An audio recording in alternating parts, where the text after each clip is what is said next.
For tonight, I have that all spring sports teams, they're finished, so all games and meets are up and running. Term 3 ends Friday, and then 10th grade took MCAS today, and they're taking it tomorrow, which is ELA MCAS. Spring concerts, there's multiple set for the month of April. Those something to look forward to. And High School Musical, the drama play, will take place on Friday for opening night and Saturday. Friday is 7 o'clock and Saturday is 5. A couple updates from the middle school that I got was this month they kicked off with Read Across America, and they dropped everything in red, so that's exciting. They also participated in multiple reading challenges throughout the month, which one of them was the Reach for Pot of Gold, so it sounds very interesting and fun. And then on Friday they are participating in March Madness Day, so all the kids are going to be wearing March Madness stuff and college gear, so that's very exciting. And the last thing I have is the Viking Sports Parents Race is this month, so that's always a good event put on by the Viking Sports Parents and very exciting. Sunday. Yes. At Sunday. 9 a.m. 9 a.m. 9 a.m. for the older kids, 8 or 8:15 for the little ones. Early morning. Hey, you're not running? I did last year, but I work, but I would. So that's all I have for tonight. I sit in the car and I drive. Thank you. Thank you. Thank you. And next up, we have the Superintendent's Corner. Sure.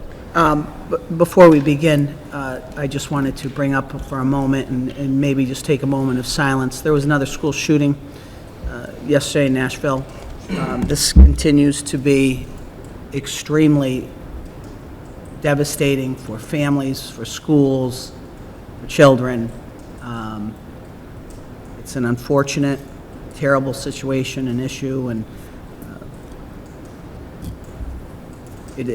it's unfathomable to even believe that this is still going on. So if we could just take a moment, please.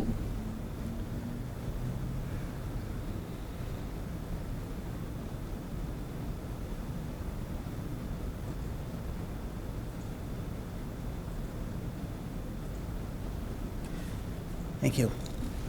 So I'm going to move Mr. Shea up for the first couple.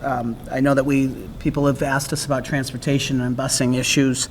We have a full complement of drivers now. We did have some mechanical issues last week, but we do have a full complement of drivers at this time. The communication, I believe, is getting better. The schools are on top of it. The principals talk each morning. If they're late or slow coming out of the high school, then the Mitchell school knows that they're late and coming slow into Mitchell, and if then we let the central school know. So they are in constant communication. There are sometimes we don't know until we hear from the bus drivers that the buses are running behind schedule, but since about a couple weeks ago, since we had nothing less than a comedy of errors, I guess for 2 or 3 days in a row, I was able to meet with Bill Lucini. John met with Will Lucini, and since those times, it seems to have gotten better with some drivers were moved around.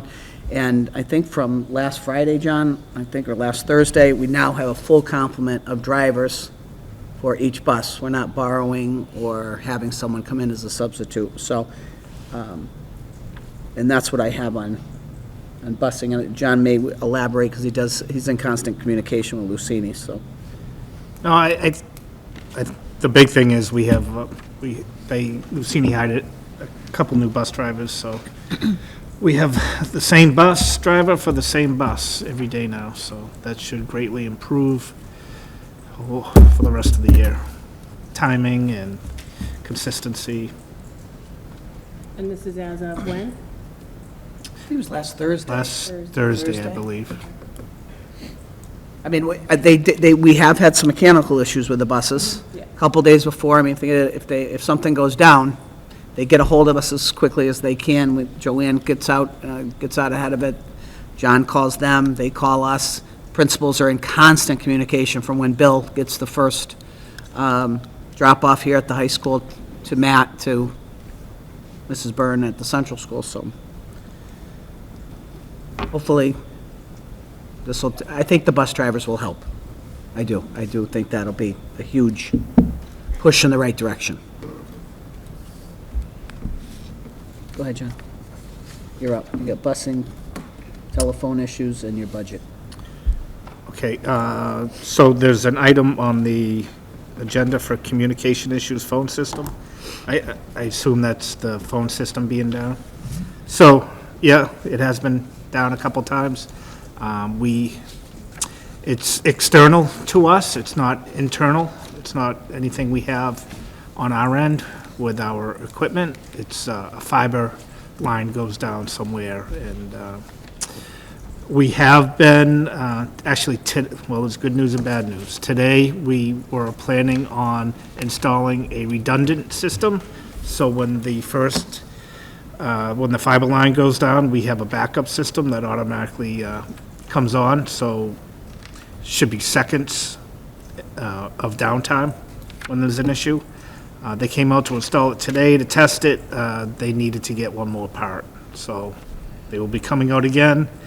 I don't have that scheduled yet, but that should take care of our phone problems with this redundant system. Who's our carrier, John? Windstream is who we go through. We're installing a Verizon DSL. Our phones are internet, so we're installing a Verizon DSL as a backup. Anybody have any questions about it? Did you say your phone, the phone's the internet, so when the phone's down, the internet? No, the internet's not down when the phone's down. Nope, two different. Right, okay, Yeah. that's what you said. But our phones are internet phones, I see basically. what you're saying. It's not like the old copper lines. I wish. Someone had brought to my attention, they were concerned that it might be a safety issue with the phones being down. And I know I've seen cell phones be put into place if anybody need, like a parent or whoever needed. That's one thing we did last year. We purchased emergency cell phones for each of the main offices for instances like this. That was, when I had asked about this, that was my concern was, and now timing is interesting, right, for this conversation, was when the phone lines are down, regarding policy, like what goes into place for safety measures with communication around any sort of shelter in place or lockdown or something, or alerts. So, I mean, you're answering that, but I also felt like it was important to say it out loud because I imagined I wasn't the only parent wondering what happens. Like when the phone lines are down, how does that affect that snowball for safety? We have the cell phones that each principal has in their office, and then the internet is usually not down in most schools, or we've directed them to now release a message that phones are down, or it'll come from the. And that's been great. And and we're trying not to be, trying not to have it come from our office, because that seems to alert people more, where if it comes from the individual principals, it's more, okay, this is just about Mitchell School and it's coming.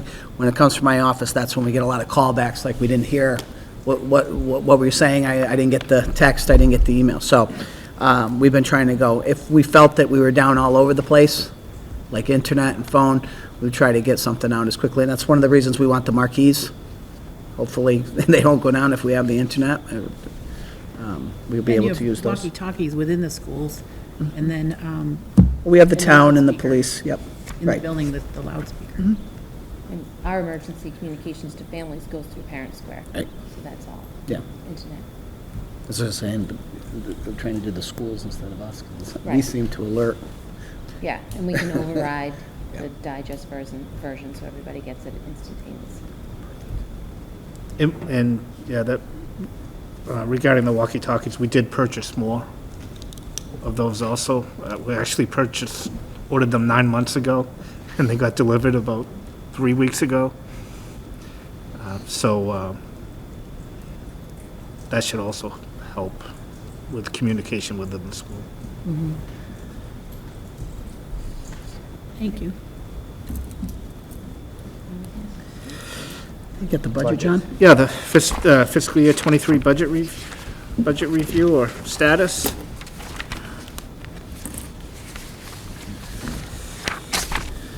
As of March 23rd, we have a non-salary available balance of $150,781. Last year at this time, we had an available balance of $68,262.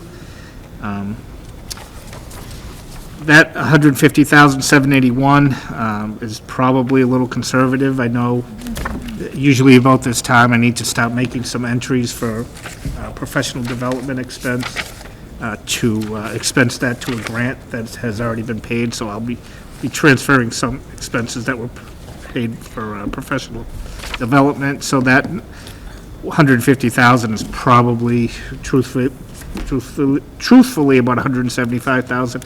I think we're in good shape. Nothing, there hasn't been any surprises, except for a couple tuitions, residential tuitions.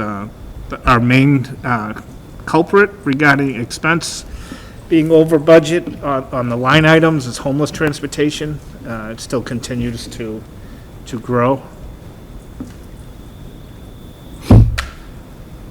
But I feel pretty confident that 150,000 will get us through the end of the fiscal year. Salary, $7.7 million available balance. Last year at this time, we're at $7.3 million. And again, same thing as the non-salary. I feel really comfortable that we will be at budget at the end of the fiscal year.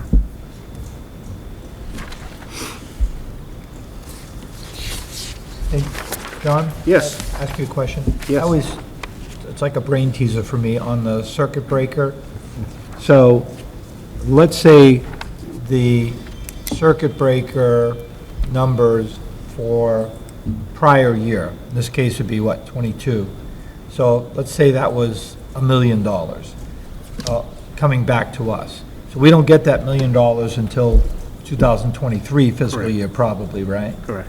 So, It's not, it's And then- about 400,000. okay, so, and then if 2023 is $1.5 million, well, that's going to eclipse the circuit breaker from prior year, but we'll get more the next year, right? Right. It's always, so Right.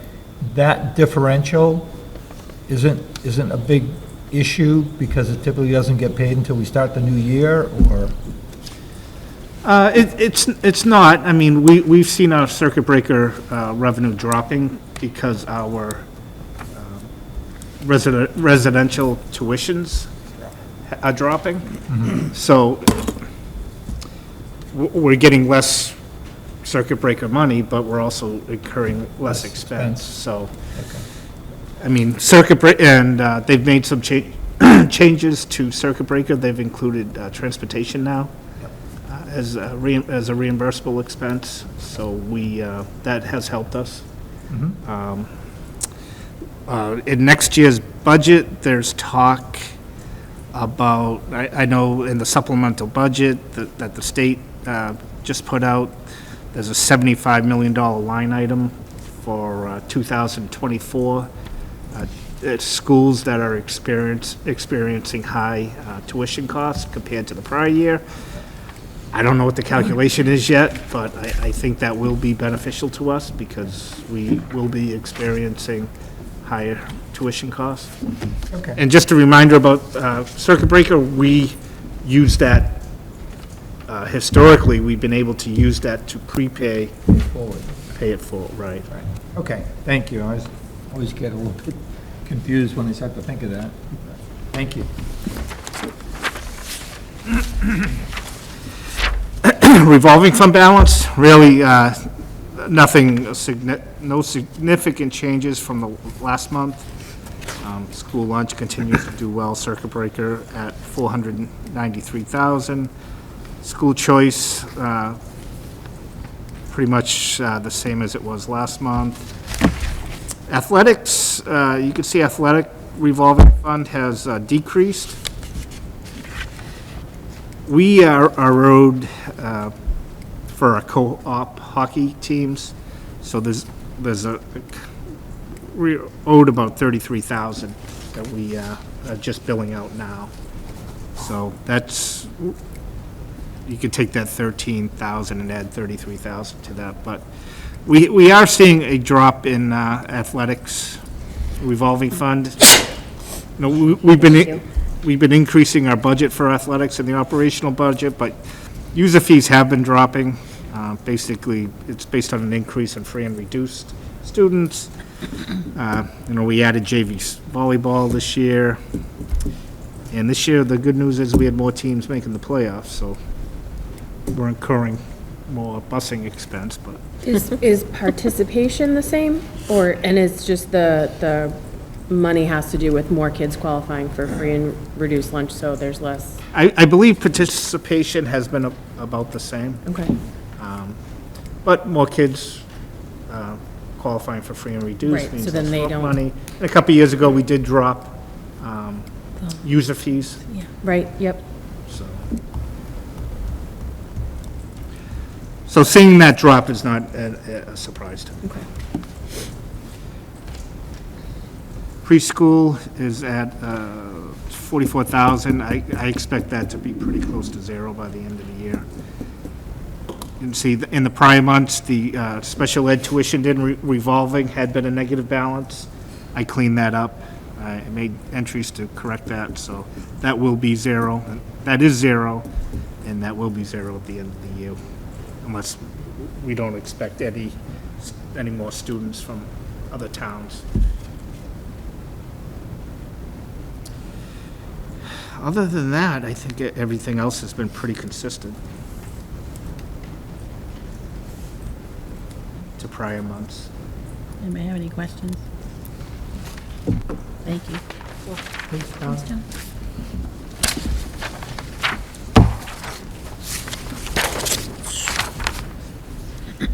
So, as you know, everything in the state, we have to continue to do more and more paperwork and have more and more votes.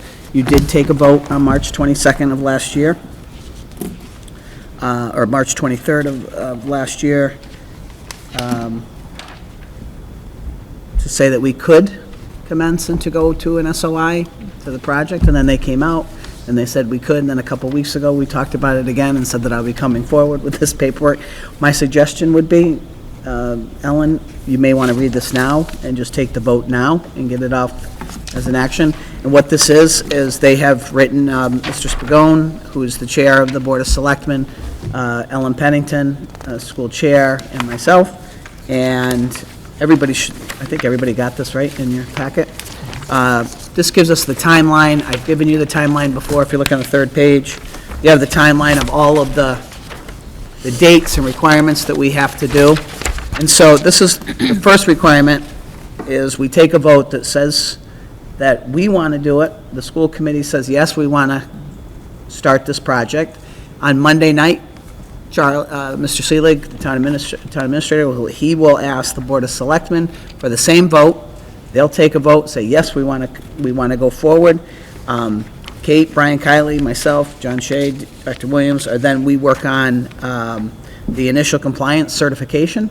That's the information of the enrollment, what grades we want at Central School, what are the reasons that we're looking for a project, or what we want to see at Central School. It's just really the logistics, the demographics, all the things that are there today, and what we'd like to see going future, whether it's a rebuild, whether it's a new project, whether it's sustainable. And that is required for May 3rd. Prior to that, on April 3rd, that's when they say that we commence. So on Monday night, April 3rd, we can start talking about this, so the selectmen will have it on their lap. They'll take a vote. They've already taken one vote to say, yes, but we'll do another time, because now we have the official wording. Then we have a meeting in a couple of weeks we just put together with our OPM from MSBA. She'll help us through this, and she'll be talking to our team at the school level, the chair, and then also Mr. Spagone and Mr. Seelig, and Brian Kiley, our facilities. So my thoughts were, we talked about it right now. What this does is it allows us to commence into the building project, does not just into the MSBA to talk about a building project. It does not say that the town has said yes. It does not say that if the project is $70 million, that how much reimbursed we're going to get at this time. It doesn't say that we voted yes to build a new central school. It doesn't say yes that we've decided to knock it down, build new, or that we're going to go in and fix it. It says nothing like that. All it says is that we want to look into this and to see what needs to happen at central school.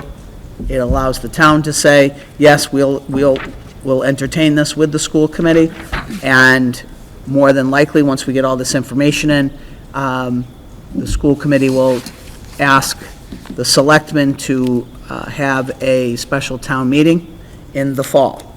And what we would do in the fall, we would be asking to go forward into a feasibility study and to engage and bring in a contractor, engineer, architect, engineering company to come in and do a feasibility study for us at that time.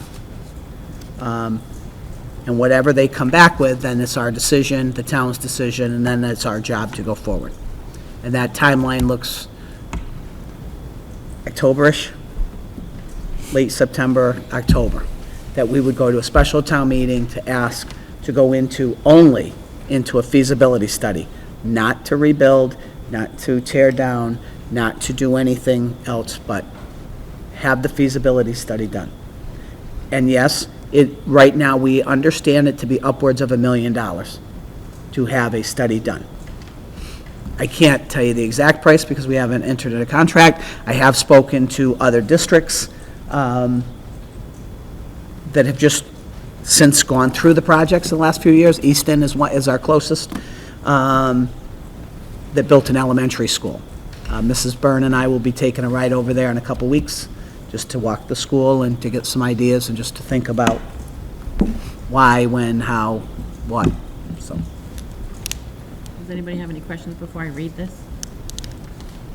Part of the process, I know we talked before about, there's an anticipation that there'll be more buildings in the town and therefore perhaps more population. So that's going to be part of the consideration as well, too. Yeah. We know that Middleborough just built their high school, and we know that their enrollment has increased. So while they were building the school, they were building houses. And so the Middleborough superintendent would say to us tonight that she is looking for space now. So that's something the MSP knows. They are listening and looking. We do know that Route 18 is, we hope and I believe that it will bring housing to East Bridgewater. It will bring hopefully a fluid revenue, the more projects that are on Route 18. I wish, I think it's wonderful. I did see a couple of the representative senators a couple weeks ago. They believe that East Bridgewater is right in the hub of that Route 18 expansion, and that it will bode well for us.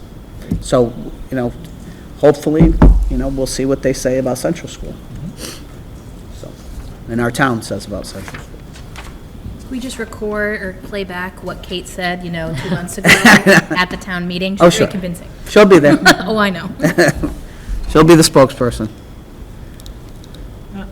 Having convened in an open meeting on March 28th, 2023, prior to the SOI submission closing date, the School Committee of East Bridgewater, in accordance with its charter, bylaws, and ordinances, has voted to authorize the superintendent to submit to the Massachusetts School Building Authority the Statement of Interest form dated April 14th, 2023, for the Central School located at 107 Central School in East Bridgewater, I think that's supposed to be Central Street in East Bridgewater, Massachusetts, which describes and explains the following deficiencies and the priority categories for which an application may be submitted to the Massachusetts School Building Authority in the future for a major renovation and in addition to Central Elementary School, and hereby further specifically acknowledges that by submitting this statement of interest form, the Massachusetts School Building Authority in no way guarantees the acceptance or the approval of an application, the awarding of a grant, or any other funding commitment from the Massachusetts School Building Authority, or commits the East Bridgewater School District to filing an application for funding with the Massachusetts School Building Authority.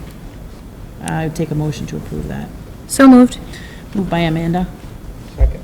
Second by Gordon. All in favor? Aye.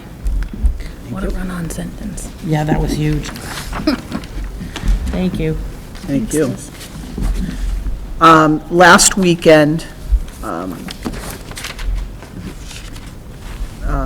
We went to Hayton Sports, which we started earlier in the school year, right around January, went up to the Boston Garden, met Northeastern University. Hayton Sports, they have a whole developmental project on it. They're like the first to do it in the collegiate level. They started with their sports program, and now they're bringing it out. And the MIAA is putting bias in sports out there along Hayton Sports and bias in sports. We went over to Stonehill College right here in our backyard in Easton. Myself, Ellen, and Patrick Leonard. Mr. Clements is going, I believe, to Franklin or in May. And he'll see the same. It was 2 days. It was Friday and Saturday. It was well worth it.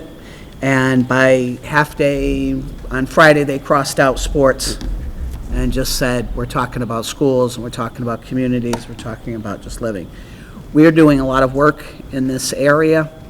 We need to continue to do a lot of work in this area as a community, not just as a school district. This community needs support and understanding of all biases and why hate should not be in our community or in our school district, and regardless of the color or creed that you are, we should all be in accepting and continue to move forward in a friendly atmosphere and not in derogatory comments and hatred. Khalees Warnham was here this week with Dr. Williams for some professional development and met with small groups. Dr. Warnham will continue to work with the district and continue to offer professional development. Dr. Williams and I spoke yesterday about it and how well it went over and how well she's being received. Our teachers are engaged. Our teachers just want time to be able to develop these programs and to continue to move. And it's not a program. I should probably say that. It's not a program. It's the way we live. And we need to open our eyes and our hearts and start to think about how we're saying things and how they feel and how they can be interpreted by somebody else. We're not going to fix what happened 50 years ago or 30 years ago or 5 days ago, but we can do better going forward. And I think from the district's vision, God bless you, the district's vision is that we must continue to do this work every day. And it is hard, and we have bias in our lives every day. And that's okay, but it's not okay to inflict them on somebody else, especially in our school walls and in our community. And we need to help our teachers have these conversations with their students. And we need to also help, from our vantage point, not only our teachers and our adults, we need to help our students have these conversations and to understand that it's okay to be angry and it's okay not to like what's happening, but you need an understanding of why it is happening and how we get through things and how life turns every day. And we just need to continue to work at it, and we will continue. I have been in a few webinars. We have another webinar, or not a webinar, Zoom meetings with different people who do this work for a living. Last week I went to a conference on Wednesday. Saw two terrific speakers, one Khalees Warner, one Darnice Armelty Jackson. Was fabulous. Khalees was fabulous. This work, whether it is bias against someone's religion, bias against someone's color, ethnicity, creed, who they like, who they love,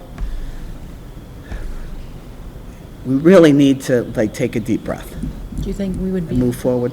have the people that presented, either the ones that presented? Well, that we just Khalees is working with the district right now. We'll have a few others come in and speak to the school committee, and you can tell me how you want to proceed with them and what you would like to see. Northeastern, we are involved the high school level right now, but we also brought a few middle school teachers with us, the adjustment and guidance counselors, and I talked to them the other day.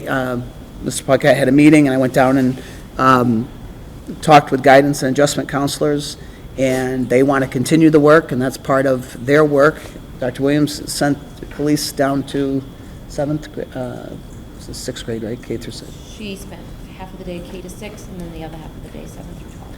So this is an ongoing, we haven't put it down, and we're going to continue to move forward. Our goal is to have our kids, all of our students, be able to get this curriculum, and it's not a curriculum, it's a way of life. I mean, we have to learn to get along, and we have to learn of what happened in the past, and we have to learn how to change going into the future, because we're all work together, and we all live and have to coexist. So, and I think our kids, whoever, you know, who can be better ambassadors but your kids when you see them playing together?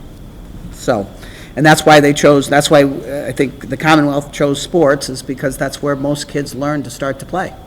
Whether it's a ball, or throwing something with their friend in preschool, or before preschool, or swimming, going to the beach and making a friend to do something, or, so we're going to continue this work, but I wanted to bring it up because I think it's important that you know that the administration is fully engaged. Our teachers, more and more on a daily basis and all the time, are more engaged.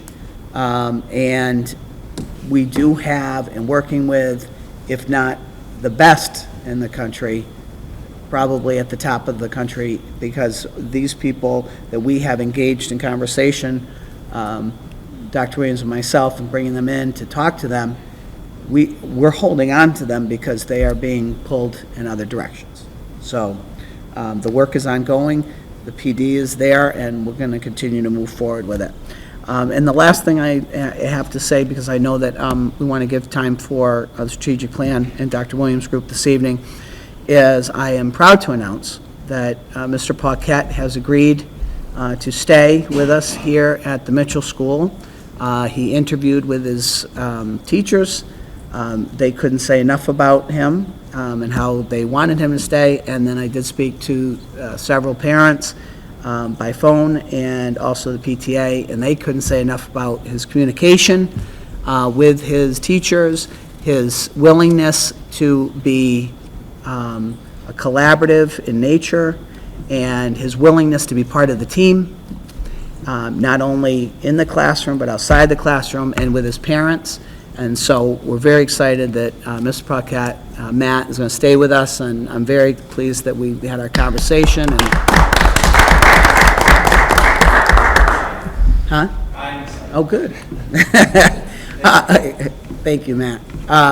We are very excited to have him, and I think it's key to Mitchell School consistency and commitment, and to all the things that we're doing. So, thank you. Great news. Congratulations. Thank you. Dr. Williams, you're up. We heard about the 23 budget, but we didn't hear anything on the 24 budget. Oh, you're right. So I'm sorry, it's nonstop. Tomorrow night, go up to FinCom, present the budget. They have sent us down some questions. John has continued to send up information, some clarification. I sent up some clarification. We were working on one thing from one of the questions that came, trying to get some information for them. Everything that we have done, we have had backup from, and we continue to move forward. John will not be at the meeting tomorrow. I will be there. They need to keep this ball moving, so we're going to get it on the table, and then if they want us to come back in a week or 10 days, they will call us back in. I think that they, now they're on their timeline, and they're moving very quickly. I think that's one of the reasons I wanted to go to June, to get us there, and want a little bit more time, but I think Mr. Seelig has a plan. I think that we have a plan, and so, and it's the same presentation. Nothing has changed for the 24 from your budget that you have put forward to the town, and nothing has changed. So tomorrow night at, I believe, 6 p.m. So you're up. All set? Great. Any questions on that?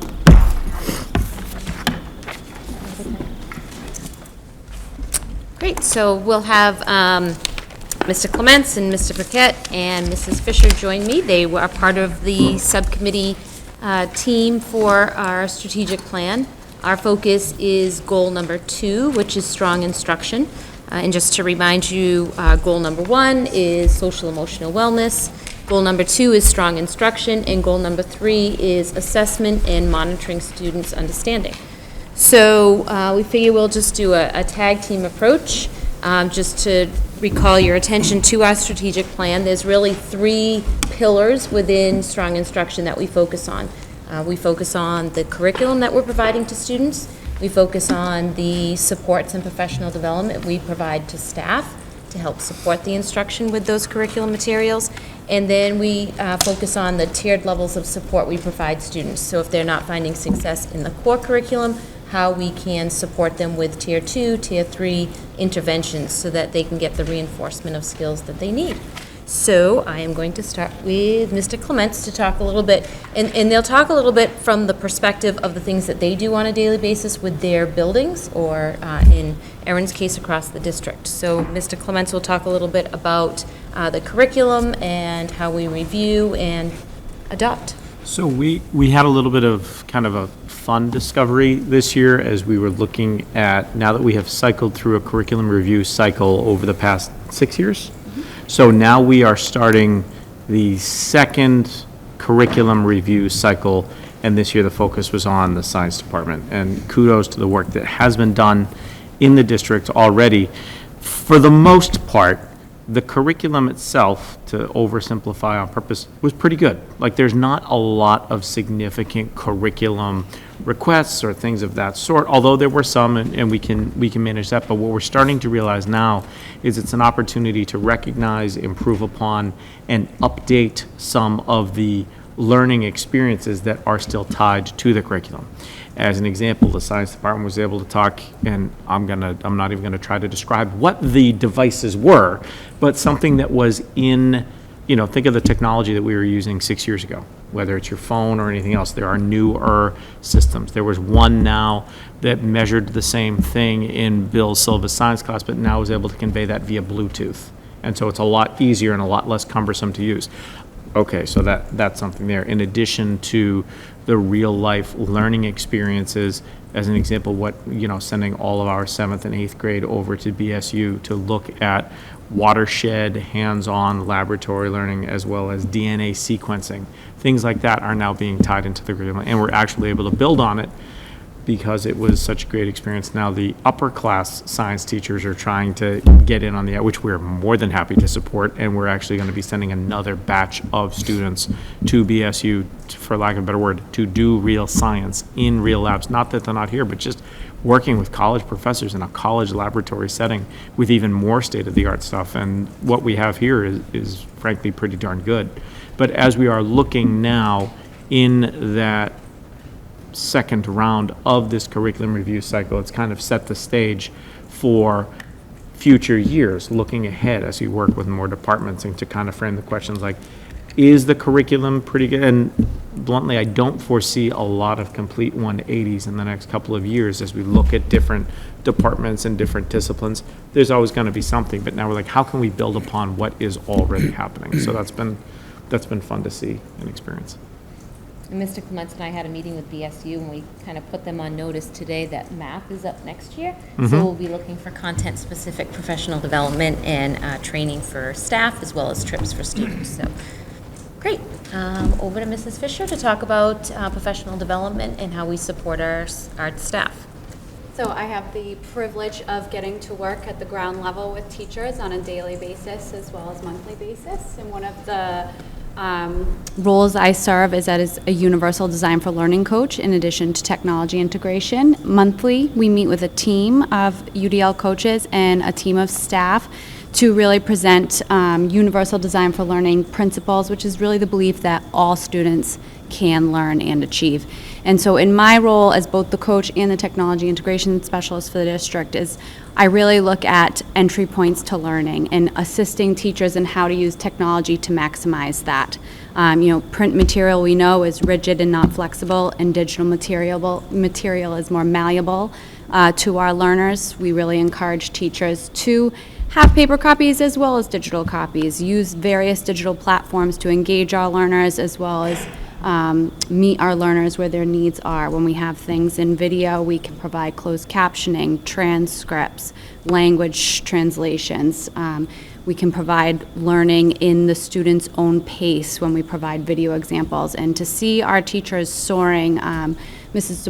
Damalis just presented to teachers at our training last week on different tools she's using and how she creates video lessons and posts things digitally.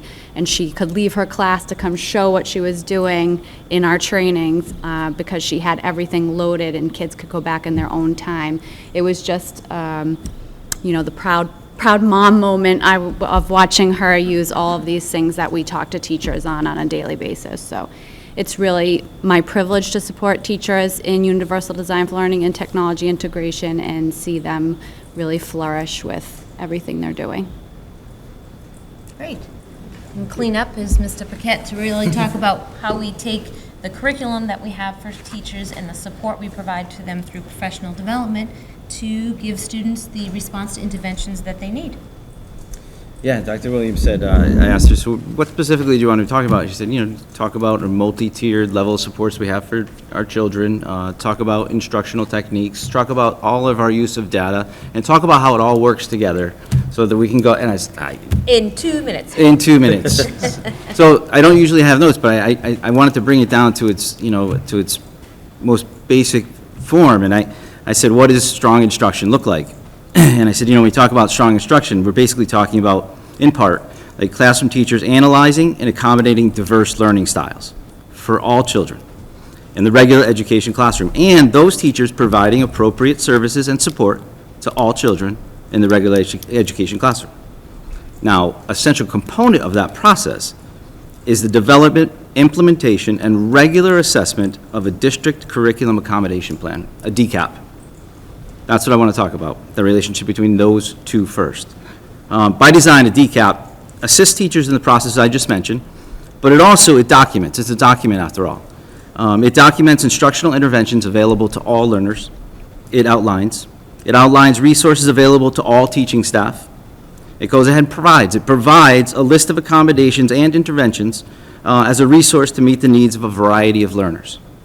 In short, a DCAP is a great resource to identify techniques, accommodations, strategies that can be provided to all students in the general education classroom. And in so doing, however, it clarifies the differences between those accommodations and those more significant modifications that require an IEP or a 504. Now, it's most utilized, as I was alluding to, the supports, accommodations, interventions included in DCAP are made readily available, yes, to all students, all teachers, all parents. The power, however, of a well-developed implemented DCAP resides in its ability not only to attend to the variety of academic needs of all children, but also to the social, the emotional, the behavioral, the physical, and the other more nuanced needs, the needs of the whole child. Given this sort of DNA of a DCAP, one can begin to understand the immense benefits of establishing that strong, multi-tiered level of support within a school, at the center of which is that highly purposeful, highly functioning DCAP and the efficient and effective use of data alongside it. As a student need can become more complex, well, that multi-tiered system of support in a school expands in response to include participation from specialist teachers, data teams, data and research always being essential to it, student support teams, parents and others all working collaboratively with classroom teachers to meet the advancing needs of students needs to include any and all types. So we do have in April an opportunity for us, many of us will be attending a conference to attend these initiatives. We hope to articulate the relationships that exist within a multi-tiered system of support, including the use of building-based data discussions, child support team processes, and the DNA of a DCAP. Ultimately, the objective is to focus these findings to come away with a system of data analysis that's designed to drive decisions around student support. The system's central intent, of course, is to ultimately raise levels of achievement. That was our trailer for our upcoming DCAP.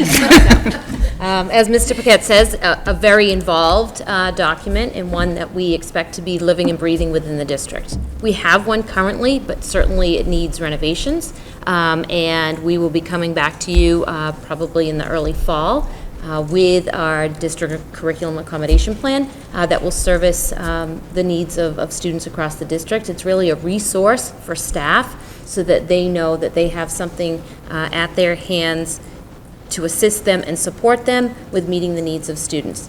We're also developing a process to make sure that they have a team that they would meet with if they're finding that the students are not meeting success levels with the strategies that they're working on.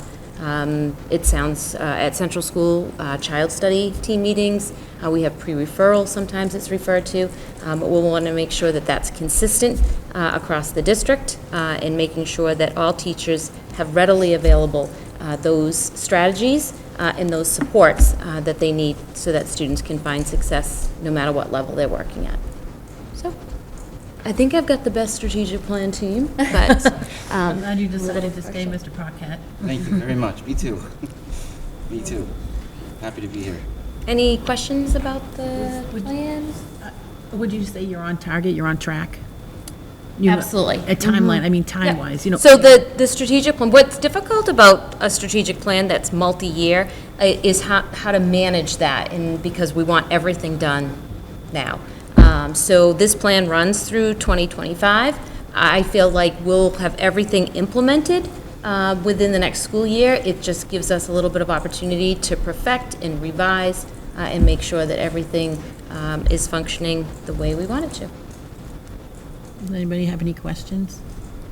I'm guessing that this all also connects to the vision of the graduate, right? So that what is being talked about in these measures and these multi-tiers in 2025, we're saying, look at what's been accomplished for our vision of the graduate.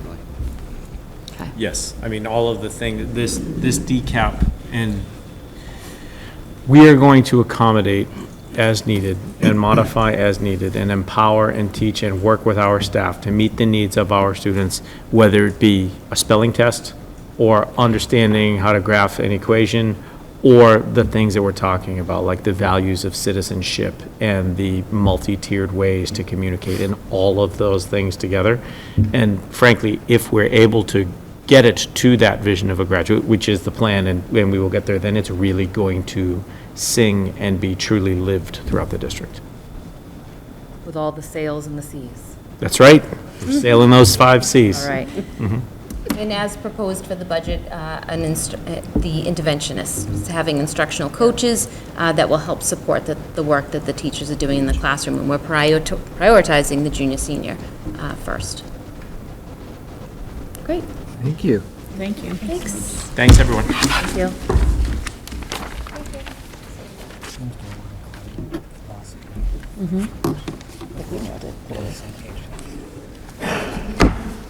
And next up, we have you, Dr. Williams, again, about the Parent Conference Committee proposal. Great. So I left in front of your seats my talking notes, just so that you can visually see what I'm talking about. And I apologize for reading to you, but I feel it's real important for those listening at home to hear the process that we went through. We developed our committee the spring of last year. So you'll see here, and I would like to recognize them out loud because of the work that they've done over the last 7 months could not have been done without all of their efforts. So in addition to the 3 building principals, Erin Fisher was also part of the committee, Ann Gorham, Christy O'Connor, Jennifer Packard, Sandy Tellis, all from Central School, Amanda Castle, Erica Martyr, Amy Schleinkover, Margaret Nee, all from Mitchell School, and Jennifer Diaz, Nicole Eisenman, Tara Finn, Rosie Pravetti, and Bill Silver from the junior senior high school. So we met, as I said, the committee was formed last spring. We met over the course of the last 7 months, sometimes multiple times a month, to review many data points that we established. First being researching of other districts. So we had between I believe 12, 15 of us, we all reached out to districts that we were familiar with. We had over 20 districts that we had surveyed with asking them questions about their current parent conference structure, what it looks like, the success of it, as well as, you may recall, at the beginning of the year, we surveyed parents their thoughts and opinions about the current parent conference schedule and our staff. So we had 180 staff members and 438 parents. So we spent our first few meetings actually going through all of that data, comparing the research as well as the point of view of our staff and family members. And some of the main things that came out of the data was families and staff both felt that twice a year was an ideal amount of time to have parent conferences. Especially at the elementary level, it was said that we had too many early release days. Right now, as you know, we have 3 in the fall and 3 in the spring for all students K to 6. Evening appointments, looking at our data of our parent conferences held, as well as the survey data from parents, evening appointments are most preferred and the best attended. Also, it was something that came out of the data that we weren't necessarily expecting, because I remember years ago, we changed central school and middle school so that they weren't the same weeks, but parents were hoping that we could have central school and Mitchell school parent conferences the same weeks. I'm assuming it's because of students in half days and not having 2 weeks of half days if you have children in both schools. So we are the same in March. So the request was that we be the same in the fall as we are in the spring. It was popular that we continued to provide the option of virtual conferences, and both staff and parents felt that was important to keep. As far as the length of the conferences, right now it's 15 minutes at the central school and 10 minutes grades 3 through 12. People seemed satisfied with that, both from the staff and parent perspective. Open houses, especially at the junior senior, I believe this year it was a little later into the year and it kind of backed up against October parent conferences. So making sure that our curriculum night open houses all happen within the first days of school. And then grade 6, their conferencing was a little unique this year. They did a team approach, so all students are on a 2-man team, and they conducted their parent conferences as a team, and that was very popular not only among the staff of the 6th grade, but with the parents as well. So those were our main takeaways.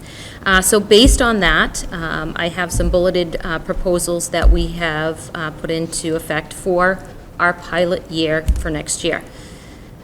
One of the things is renaming parent conferences, and this will take a little bit of time, I'm sure, for people to remember, but we talked about the fact that the family structures are changing, and not all students are being raised by parents. So we are changing parent-teacher conferences to student progress conferences, and really putting the focus on the student at the center of it. So we probably have to catch ourselves a number of times, but we're going with SPC instead of PTC. The other thing was the early release days. As I mentioned, right now the junior senior only has Thursday and Friday as their half days during the cycle. We will be doing the same with Central School and Mitchell School. Early release will only be on the Thursday and Friday of the conference week. Wednesday will be a full day, and conferences will be held that evening. So just to give you a better idea of the structure, at Central School and Mitchell School, there were really 5 conference sessions. Right now, they have Wednesday afternoon, Wednesday evening, Thursday afternoon, Thursday evening, and then Friday. Per our bargaining, staff only need to attend one evening. If they attend one evening, they also have to hold conferences on Friday afternoon. If they hold both evenings of conferences, then Friday they don't hold conferences in the afternoon. Clearly, we want to encourage evening conferences because it is the most well-attended. So having that Friday afternoon is a little bit of a perk for staff for coming out the 2 evenings. But they are only obligated per contract to be out one of those evenings. So now going forward, we have pared that down. Central School and Mitchell School had approximately 40 to 48 blocks in that cycle. And none of their class sizes are over 22, 23 students. So they had a lot more time than what was needed. Central School, the way they've crafted theirs, they still have just as many blocks. They felt they needed that time in between, whereas with Mitchell School, they felt they could pare that down and go from one conference to the next. So conferences now will look like Wednesday evening, Thursday afternoon, Thursday evening, and then that Friday afternoon option if they only come out one of the evenings. So the structure is still the same. We're offering the 2 nights. If a teacher comes out one, then they will offer conferences on that Friday afternoon. And that still gives them just as many conference blocks as they need for the number of students that they serve. I hope I'm not confusing you as I... Central School and Mitchell School will have their conference cycles the exact same weeks. So they'll have it the same week in November as one another, and they'll have it the same week in March as one another. It was also requested that parent conferences at the junior senior high school happen before the term ends.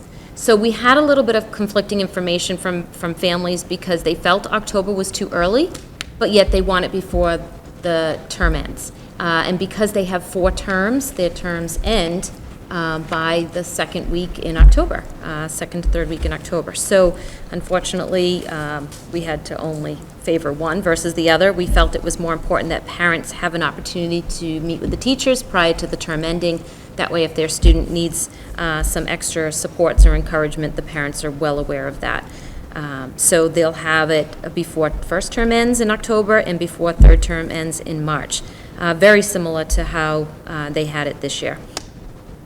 The next bullet is what I explained to you as far as Central School, when their evening conferences will happen, the time frames that they'll happen, 5 to 7:30. The afternoons will be 1 to 3:30, and then Friday is also 1 to 3:30 if they don't come out the 2 nights. Looking at the data, Central School, historically, the teachers are out 2 nights. They do their conference permissions a little bit different. They send the notice home to parents asking, do you want an afternoon or do you want an evening? And then when they get those back, they accommodate based on what the parents have requested. So traditionally, they are out 2 nights because that's the majority of their families in order to satisfy their requests. At Mitchell School and the junior senior high school, because they have multitude of parents they're meeting with, knowing that they have many students, not just that one classroom of students, they put it out electronically, and parents go in and sign up for the time. And if anyone's like me, you coordinate, go to this teacher, and I coordinate it so that I go in order of where the rooms appear down the hall. It's a little obsessive, but so it's a little bit more difficult for them to find out from parents ahead of time whether they want evening or afternoon.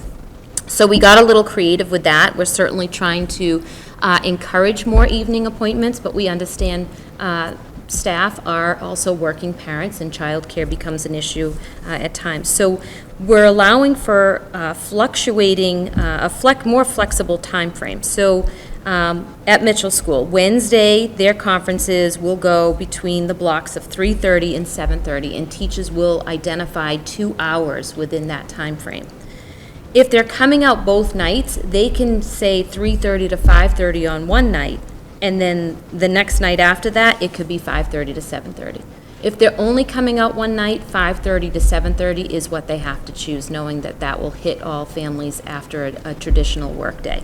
But if they are coming out both evenings, we feel a 3:30 to 5:30 time frame is probably more beneficial to a working parent than 1 to 3. So a little carrot to encourage staff coming out, and also hopefully working with parents' work schedules as well.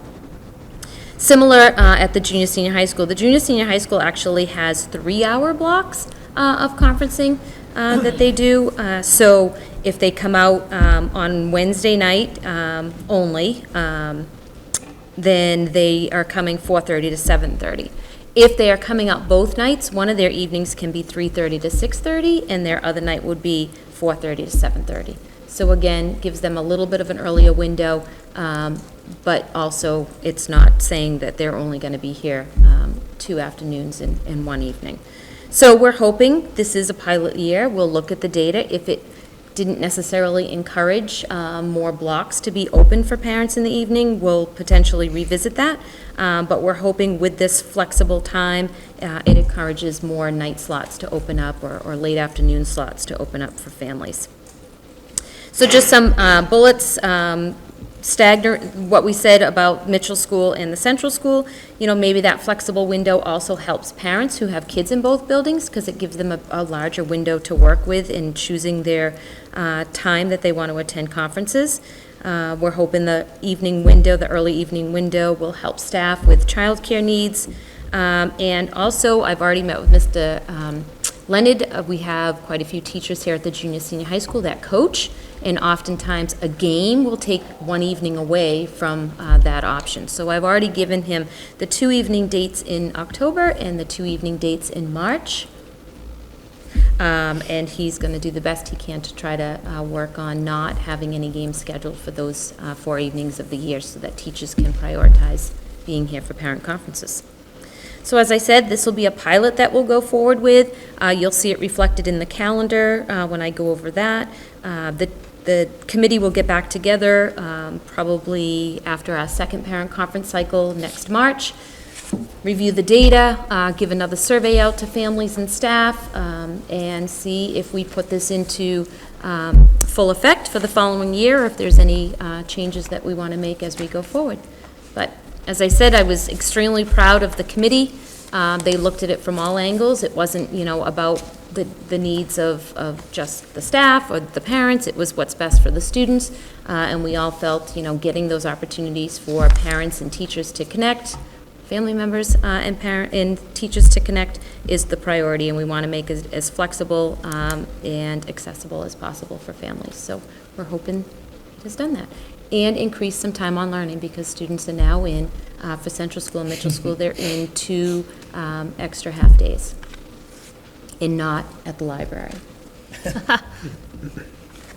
Thank you. Any Incredibly questions? thorough. Skinner's thanks you. Yeah. Gina, I noticed one of the data points was the option for virtual conferences. That didn't make it to the pilot? Oh, yes, so that still is an option, yes. great. So I'm sorry about that. So when conferences go out, same thing, it will ask parents if they want a virtual conference, and that will be an option for them to put on there.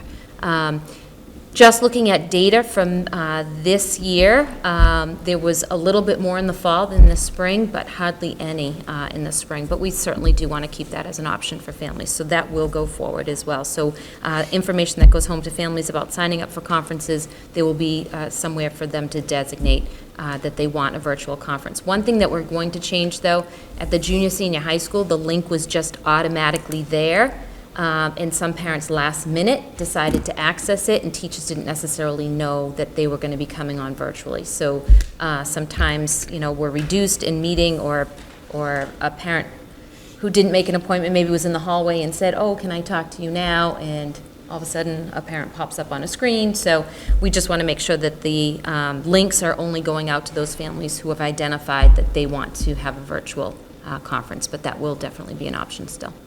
And so the purpose of the open houses, is that for upcoming students to feel comfortable, or for their parents, or is it both?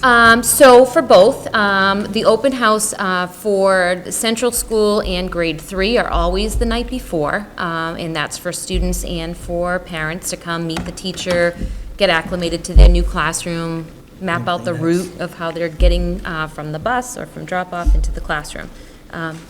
Bring in Kleenex. Yeah, right, bring in school supplies.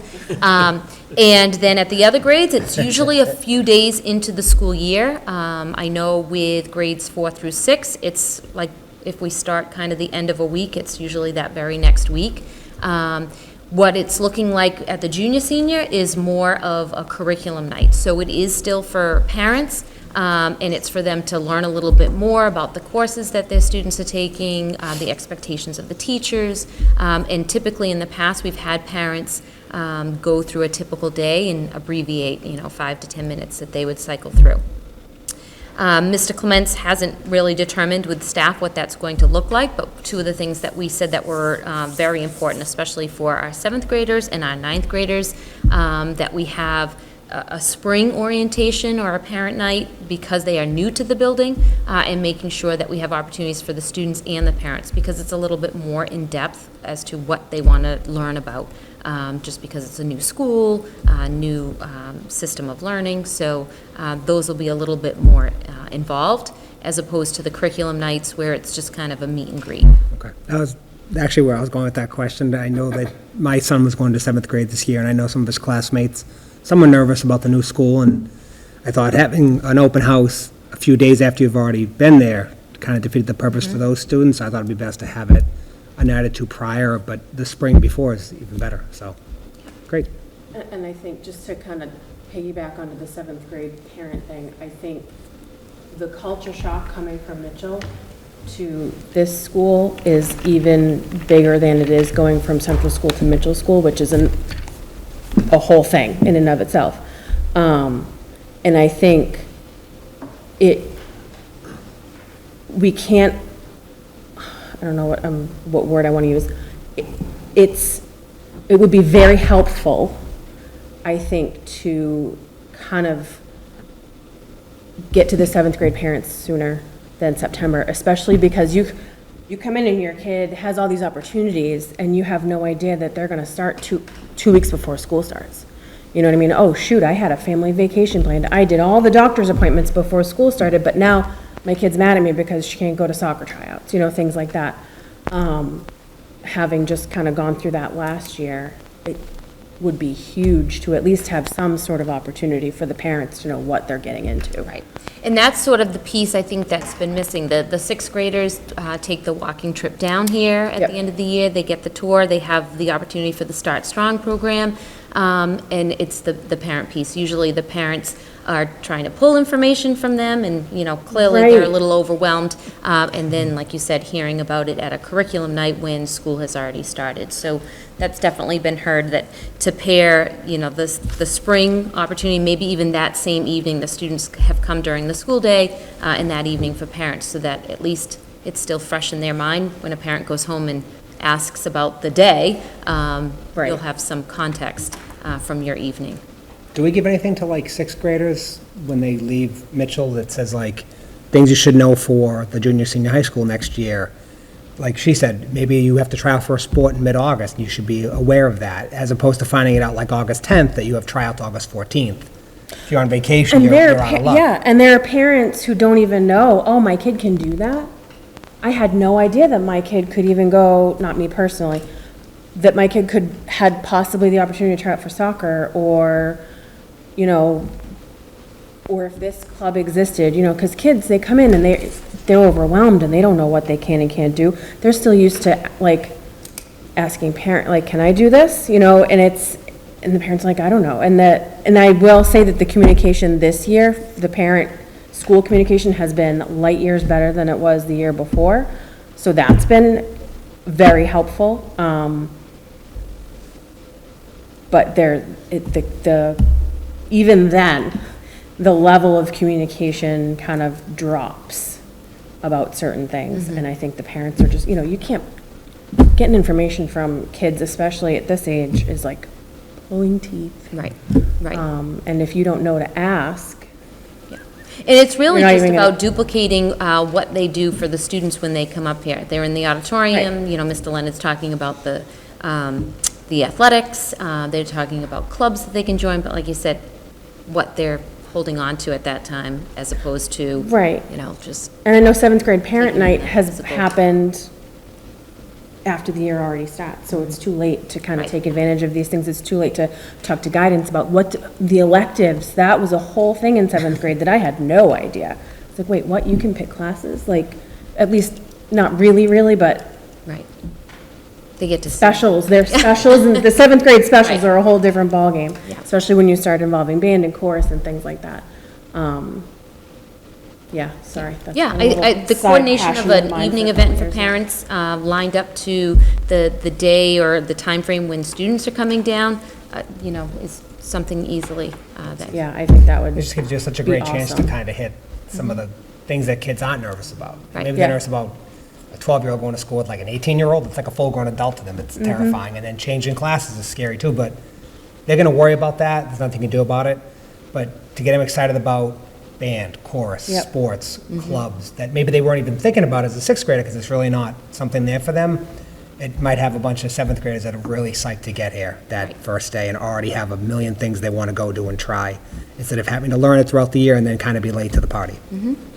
Yep, absolutely.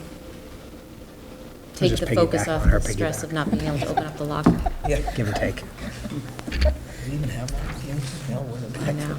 Not to belabor this, I have a couple of questions. The team approach for sixth grade. Yes. Has there been any consideration of expanding that to the fourth and fifth grades that also have team teachers? So that would be sort of a building-based decision. Okay. Sixth grade sort of took it upon themselves to do that, Okay. to look at the structure that they have and then meet as a team. Certainly, because it's been so well-received, we had some sixth grade representatives at our committee, and we had one fifth grade teacher that was part of the committee, hearing, how positive that was. It does take a little bit more coordination because they're meeting with two classrooms of parents or family members as opposed to one. Right. But like I said, the sixth grade teachers, because they felt it was so much more impactful to have the team there meeting with the family, that they are speaking very highly of that. And Mr. Paquette was at these meetings as well, so certainly he's interested in learning more about what that team approach looked like and how to maximize it. Okay. Seventh and eighth grade talked about it a little bit as well. And it just gets a little bit more complicated because you've got 4 now classrooms that you're trying to coordinate a team conference with. And, that could be 100 parents you're trying to. Well, and sometimes you might want to meet with the math teacher, but you're not as concerned about English classes. You might be about math or science or something, or vice versa, things like that. So as a parent, it's kind of nice to be able to pick and choose. Right. I'm not worried about, because I know sometimes the time slots can be a little hard to come by for the Right. high school too. Yeah. Any more? No, I'm good now. Just want to make sure. So by maybe like this time, or maybe even April of next year, we'll hear back from, after your research, your data that you collected after the. Yeah, so once we go through both conference cycles, so conferences are the same time next year, March 14th and 15th will be the latest conference cycle. So probably by this time next year, we'll be coming back to report out. We'll, maybe more like April, just because we'll want to send surveys out to families and staff right after both conference cycles and get some feedback from them. Thank you for doing all that. Yeah. That was a lot of work. Thank you to the committee. Yeah. I have one question about the calendar. And maybe my memory is failing me, I don't know. But did we used to have the Friday before Labor Day off? Yes, so. Okay, good. I'm not going Yes, crazy. so the Professional Development Academy works on the calendar just because the professional development time is a piece within the calendar. So one of the things that we talked about is those full days, the full professional development days that we have in the year, during the year. And we're just finding that they're not as impactful once the year has started, that we would rather front-load those and get more days of training under staff's belts prior to the school year starting, especially because a lot of the training is on safety protocols, it's on new curriculum, new initiatives, and to have those happening during the year is kind of after the fact.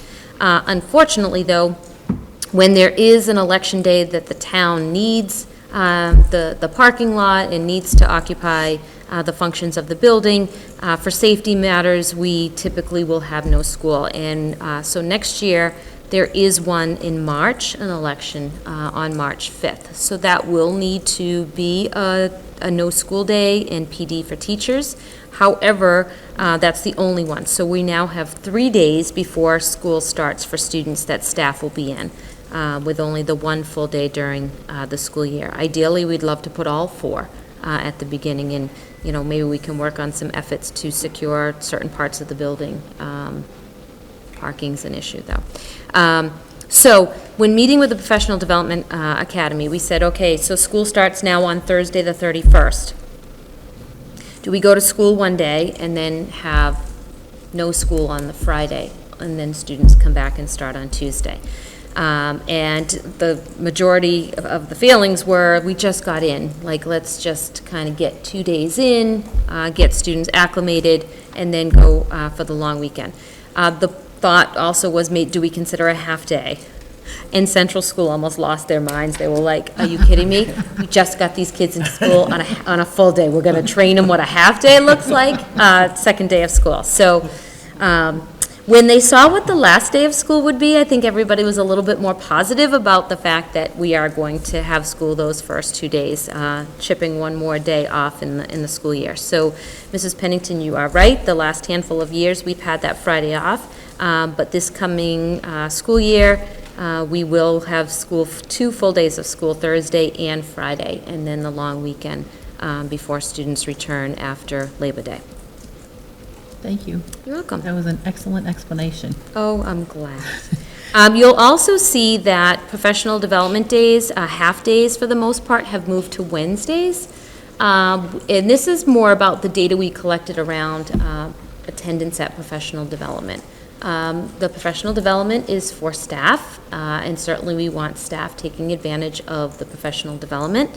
And also with feedback from staff, when having professional development on a Friday and then going home for a weekend and then having the 2 days off or more, because typically it's a long weekend or a vacation break, it really interrupts the impact that professional development can bring to the classroom. So the Professional Development Academy felt like having the half day on Wednesday, which was a little nostalgic for me because growing up it was Wednesday half days, it gets us right back into things the very next day, putting things into practice, and hopefully having staff there with us through the professional development. So you'll see, with the exception of the May half-day, they're on Wednesday. I believe there's 4 of them, September, October, January, and May. May is in Friday because as we started to look at Wednesdays in May, that is MCAS season, and we did not want to have half-days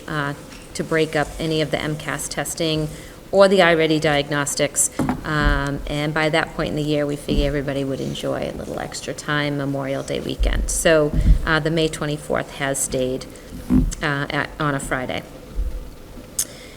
Which, eliminating that day at the beginning of the year, eliminating half-days and the 2 parent conference cycles certainly has given us more time on learning. And the best news of all, right now, it puts our last day of school at June 12th. Is that best news?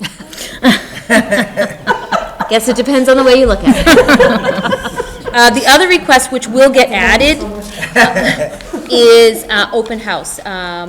We also give the draft to the Teachers Association for them to look at and give us some feedback. You know, one of the suggestions they had was really good. Usually parents take this, and this is what they refer to all year.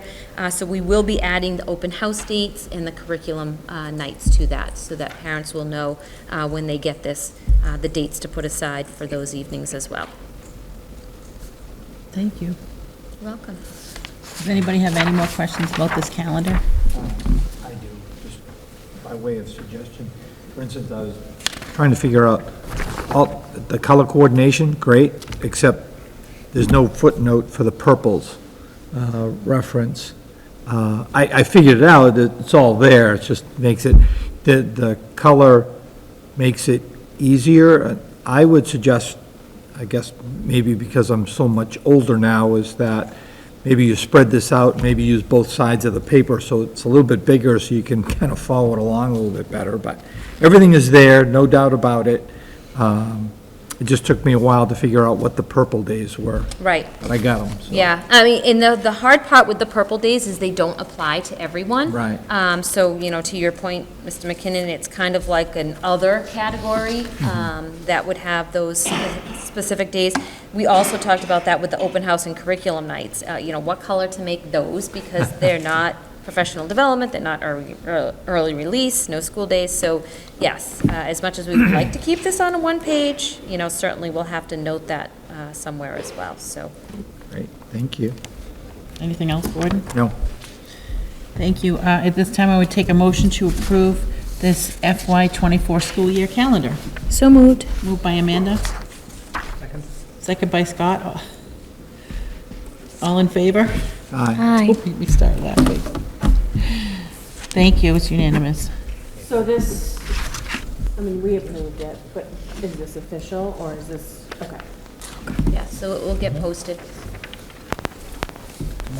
I was gonna say, yeah, It'll do get it posted as soon soon and as you- maybe announce it, because the change in the first day of school might throw some people off. I've already had people asking me because they have to make work schedules and things like that, so the earlier the better, I think. Right, so one of the things I was thinking, certainly we're gonna do a post about parent conferences, just to give parents a heads up on those changes, but as well as the calendar, we could make that within a post as well, just to Yeah. highlight some of the changes that they'll notice from one year to the next, the day of school, in the first 2 The days. Friday, that first week of school, those changes, I think will be a little bit, Yes, we just We'll need have to wrap our minds around. solidify the open house and curriculum Yeah. nights, so.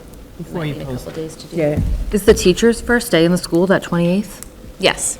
So they're like mixing their prep with the PDs? So the way Sorry if I'm- the schedule will be for them, on the 28th, it will be sort of the welcome back. They'll have the superintendent's welcome, they'll have their building-based faculty meetings, they'll have any of their annual mandated trainings, Tuesday specifically for professional development. Yeah. And then Wednesday is a day for them to get their rooms set up and connect with colleagues on students that they might share for services. Thank you. You're welcome. So, Joe, just add, you made me lose my train of Sorry, thought.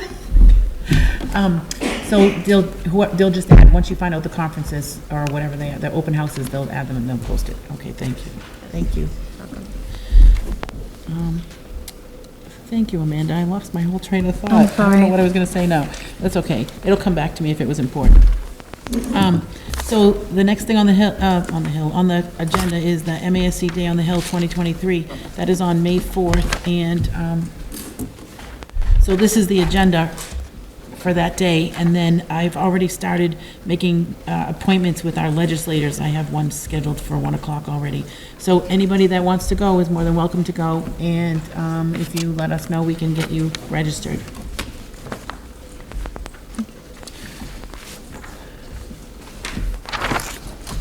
Oh, that's what I was gonna say about, so when the superintendent does her welcome back, if anybody wants to go to that, I usually go, I try to go. It's a nice little welcome back, but if anybody wants to go, you can go. I invited them for you, superintendent. I know it's far away.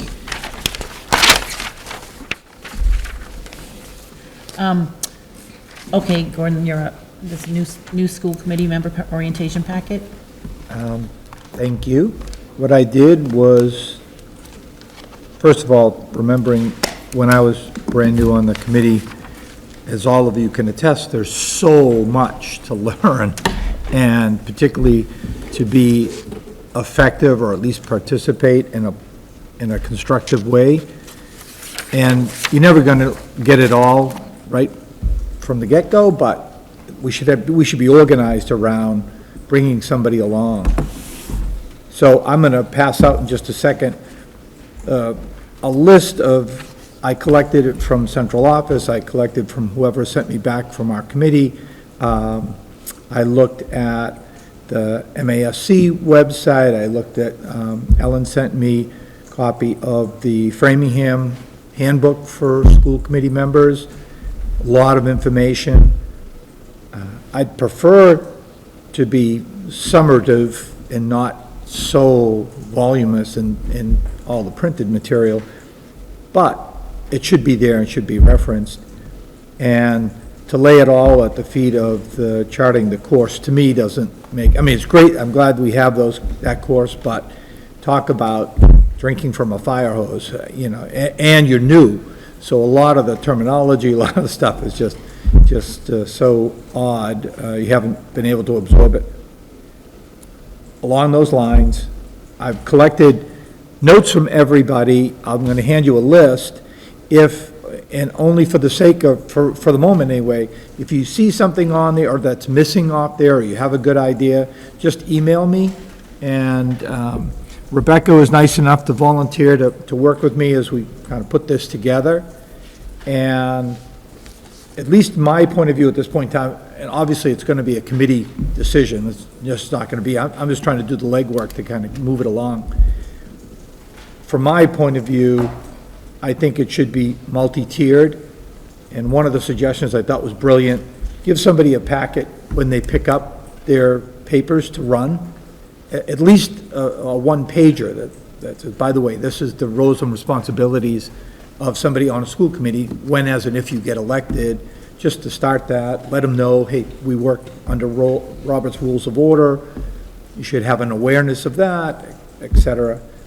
And then, once the election's done, and if there is a new person, then we have to be organized around sitting with them, a handoff of the first wave of information to get them started, and then probably another one, probably over the summer or something. I don't know, we can figure that out, but to think they're gonna absorb it all in one sitting is kind of nuts. It's gonna take time no matter what, but I think we can help that process. Take a look at what I circulate. Again, anything that you see is missing or we should add to it, by all means, just let me know. I'd like to get it done by the election of this year, for sure. So we'll try to get it forward. I know we're going to be busy for a couple of meetings, doing some other things as well, too, but I'm hoping that, like I said, I can just do a lot of the legwork, just kind of collect stuff, and then we could have a discussion for the whole committee as we tweak and tune it, so that that new person, whoever the next one might be, will have a fighting chance to at least know more than they know now, probably. So, I don't know. Any questions, anything? I appreciate you getting it started and taking it on as the newest, most unknowing member, right? I think that having that, like, almost like a mentor, you know, in a way throughout that, you know, I'm a comfortable person to ask questions, so I was comfortable doing that, but that might not be everyone's personality. But also the confusion of things in the beginning, you know, you're just like, I don't know, you know, like even things like that feel overwhelming when you're sitting in a meeting, maybe 3 days after being elected, right? That to just be able to absorb that and take that in differently, so you come in feeling most prepared. I think that taking this on was wonderful. I appreciate you doing it. I love the idea of, I didn't put it on the list there, of mentor. Just pair somebody up with, I mean, you're not going to have more than 2 brand-new members at any point in time. So you can coordinate that fairly straightforward. So, yeah. It builds cohesion, too. I think one of the things our committee did well over the summer was that cohesive work, so. Good.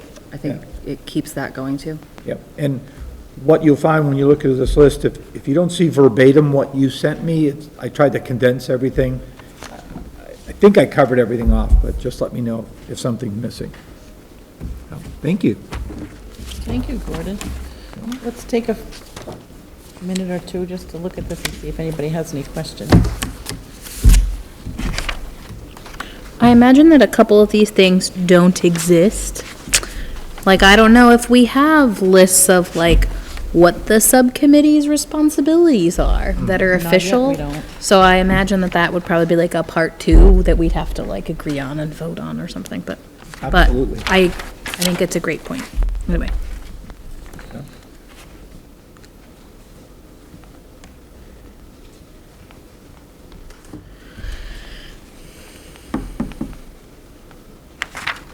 I never got my tour of each school. Pardon me? I never got my tour of each school. I got I've the been you to all don't- of them, but- Well, right now, you I mean, I don't. know for me personally, I know I wasn't in the discussion for this, I was the year before. I didn't even come to the first meeting, because I wasn't aware that I was elected, and like, I'm in the committee like 48 hours later. I didn't know how that process works, so I'm sure, hopefully the next person does that, it's like you're elected and then you're here, like, within a week or so. That's what the tour was. Right, yeah. Yeah, sorry, you missed that. I've seen all the schools by this point. I know, there's different ways, and we certainly have to, you know, run some of this stuff by Superintendent Legault and talk to the chair and all, but, I know before I ran, I met with the then superintendent, and I met with the then school committee chair, just to say, what do I need to know? But then there was also an orientation piece, such as it was. So that was helpful, and then over time, I asked superintendent if I could go see the different schools from the perspective of school committee member, just to be there and ask questions. Now, there's a lot to learn, no doubt. My No doubt process about is it. sit here and stay quiet for the first few meetings to not sound stupid. And then to second every motion. from that point on. That was year 2. That was a year 2. That's kind of my role now. How evolved you are. I We're don't not say alone in second, your- it just doesn't happen. I think every time a new member starts, I mean, I was like that when I was a newbie. You know, you don't want to say anything your first few meetings, you feel like a stunned deer. But we shouldn't also, we You don't shouldn't. know what you don't know. Yeah. It's like, Right. I mean, you can even, some of this is great, but I know if we give someone the day after elected budgets, and they're gonna, they might just say, Oh, yeah, can no. I drop out before I even start? Because that's good, I mean, you're not gonna know the per student expenditure. That's not gonna make any sense unless you're looking at other districts and what they're spending and how you, like, so there's certain things that, I would be careful of how much you give them on day one, because they might not show up day 2. And Which was personally, Gordon's point about the let's not- tiers. I don't think it's also a good idea to put it with the paper, the nomination papers, because then they might just tell the town clerk, no, thank you. Yeah. No, I think that's a brilliant idea. We have a hard enough Not that time. I don't want anyone to run, I certainly do, but I just think it makes perfect sense, other than to just assume, oh, you know that. Well, you wouldn't have run if you didn't know that. Well, I didn't know that.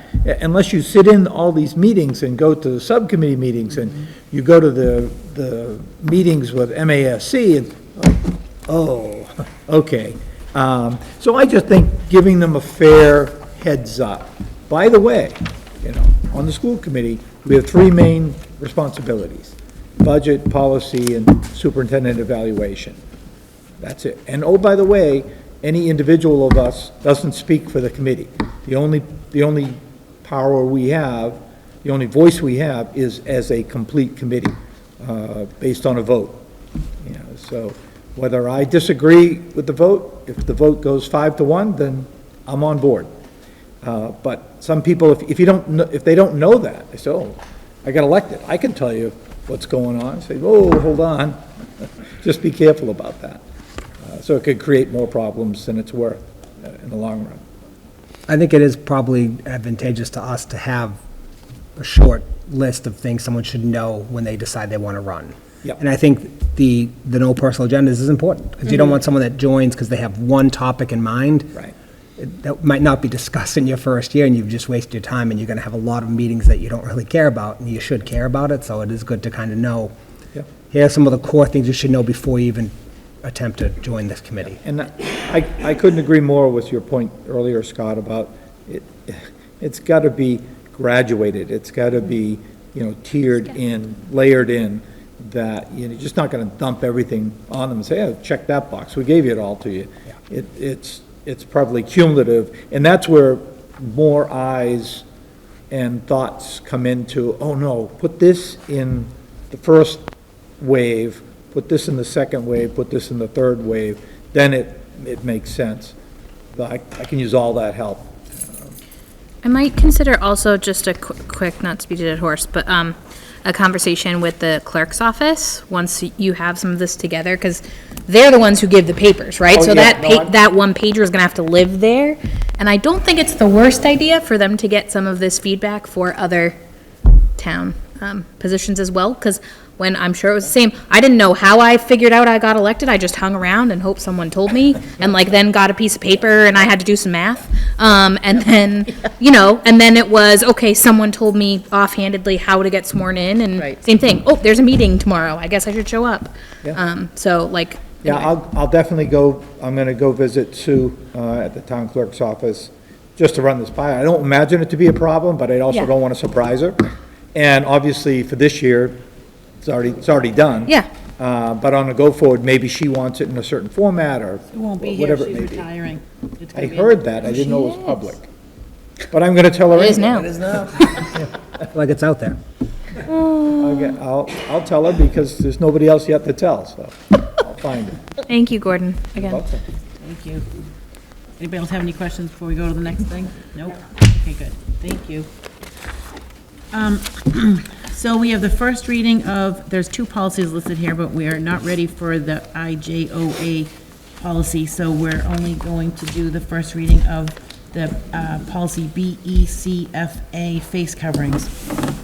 And when I got the list of, we got a 6.5-page list of policies that needed to be updated from MASC, and that was one of them.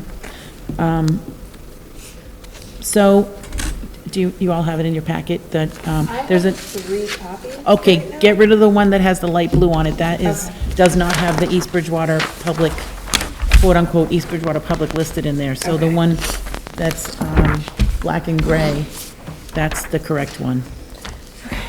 And it's dated August 2022 at the bottom. So, and this is just following CDC and DPH guidelines. We did not do anything different or tweak it in any way. There's wait, do we need a motion to? Did I do talk? something? No. Did I make a mistake? We're just missing the word school. It's the East Bridgewater Public District. Whoops. Just add school. Sorry about that. That's okay. That was my fault. That's okay.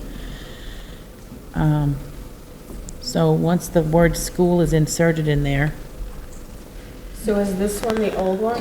And this Yes. is the Yeah. updated one? yes. Okay. The really detailed one is the And- old one, the page and a half. From what I heard, there's gonna be something else coming out, some updated DPH or CDC or something guidelines, like in May or something. So it could change again, but this is just following the guidelines now as they are, and then we'll update it whenever we need to, again.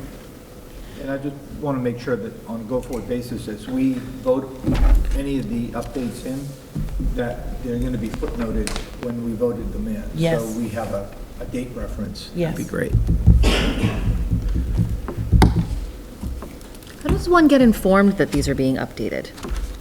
Is it like, does that go The to committee? chairs or superintendent? Like, how come, like, we don't all get informed? We have to update this?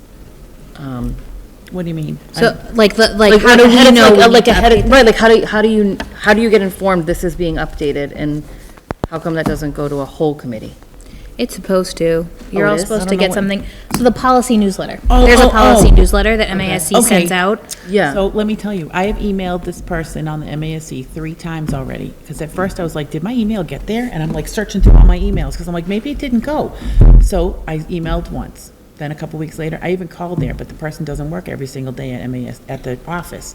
So it's 3 times now. So actually today, the person was in today, I did not have a chance to call. I will be calling again, and I'm on it. So I don't know why, because Gordon gets the mail, you get the mail too, right? Sometimes. And I get the mail, so I believe that Yeah, you in, three like, snail still mail. don't get the mail. So, No snail mail and no email. Yeah, to be honest, I never stopped getting mail, even when I was off the committee. Yeah. Like, oh, I wonder what's going on with MASC. Thank you very much for letting me know. I thought, geez, we really value Gordon knowing this stuff. So I thought it was really special. Yeah. So, Come to know it's a obviously- clerical error, but. I guess you're not still added, because when, we just got it, like when, how, Oh, 2 weeks 2 ago? weeks ago, yeah. 3 tops. So, Yeah, no, I've never once received any notification from MASC. so I think Don't be on Gordon's policy behind that, 'cause I haven't gotten it either. I will, That's it. When, I am going to be on it until it gets corrected. I will Yeah. not. Yeah, I appreciate that. and even, I understand I might not want to be flooded with all of it, but it also would feel better to feel informed, right? Like, instead of showing up and being like, oh, this is on the They docket right send now? like policies to us, they send other miscellaneous newsletters occasionally, some because it's fun not every things. month, it's like every 3 months or some, whatever the time frame is. And then over the summer, we get a little booklet, so I'm assuming you guys didn't get a booklet last summer either. Okay, that's great. So I will continue. Maybe that's why I was so clueless. no, Maybe. yeah. I have so many reasons for my cluelessness, but that's a fact. Yeah, in the booklet, it has the resolutions that they're gonna be talking about, and then it also talks about the conference, the MASC, MASS conference. So, But the I will- policy newsletter will say, like, they do it, what, twice a year, 3 times a year-ish? And it'll send out and it'll say, here are the policies that need to be updated with like a minor note. like Ellen said, we just got 6 pages that all just say minor changes, except also they're struggling and the server or something is down, Yes, so the you server- actually can't see any of the policies right now? No, the server is down in every single, I got that email from you the other day, I was like, What server? so we house our policy manual on the, there's a server that MASC, they hire a company. This company houses. They told me.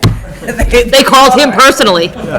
Gordon, we're just letting you know the server's down today. Can you please make sure to let all of Massachusetts know? Ring my doorbell. MASC has a company that, that they use to store all of these manuals, these policy manuals. So for all the school districts in Massachusetts that house their policy manuals with MASC, they cannot access their policy manuals. And from what I understand, that's what I heard, is that they were hacked. oh, nice. Yeah. Cool. So, And the updates from, bye, good night. thank you. MASC gives us like a guideline of the policy, which is appropriate to like Mass General Law and everything else. And the subcommittee meets to say, do we need anything additionally? Are there questions or issues we have? Do we need something specific to East Bridgewater? And works, with MASC as well as our administration and our attorneys if need be to do that too. So that's like what the committee does. But Ellen has been great even when I wasn't getting the notice to be like, here we go, here's what we're doing, here's our agenda. So, It's really becoming a thorn in my side that it's not been corrected yet. I can tell. I shouldn't have to email 3 times and phone call multiple times. You think about having Gordon call? Well, I can never get in touch with the person. I can bring it up over dinner. I'm convinced now that when the phone line's down, it's because you have your phone off the hook. yeah, there you go. Oh my God. Gordon's like our lifeline. That's the first reading. I got it. So, yeah. Problem. And there is no one here for public comment, and that's done. We're almost done, and by 8:15. Okay, at this time, I would take a motion to approve the minutes from the March 14th, 2023 What do we do about, I'm sorry, what do we do about the policy? It's a first reading. Oh, that. So just review You it. know that, all right. To me, I've He's seen it jumping all the guns, time. he's 6 steps ahead. He knows where this is going. Do I get a motion? He knows the changes that are coming. So moved. A move by Amanda, Second. second by Scott, all in favor? Aye. Thank you, it's unanimous. At this time, I take a motion to approve accounts payable warrant 39 SV dated 3/22/23. So moved. Moved by Amanda, Second. second by Scott, all in favor? Aye. Thank you. And I take a motion to approve payroll warrant 38 PS dated 3/15/23. So moved. Moved by Amanda, Second. second by Scott, all in favor? Aye. Thank you. And hopefully we'll see, I plan to go to the musical this weekend. I hope to see other people there. Maybe that would be nice. And the road race is coming up on Sunday, don't forget. Would you like a motion to end? The turkeys on Crescent Street this morning were practicing for the road race. They were running back and forth across Crescent Street. Back and forth, back and forth, back and forth. There was a traffic jam. Oh, I just want to put a plug in for the Viking Sports Parents. They do a lot. They do a lot for our kids. They give our kids scholarships, and it's really nice that they do that. Kiwanis So, breakfast was excellent. oh, yes, it was. They did a nice job. So we appreciate all the scholarships that we received. We have a Yes, Kiwanis, Viking they do a Sports lot, too. Parents. Take a motion to end this meeting? So moved. Moved by Amanda. Second. Wait, you're gonna make me laugh. Second by Scott. I thought you were gonna second it, Lauren. All in favor? Gordon? Aye. Gordon's done. We've We've already established it's Scott's job to second.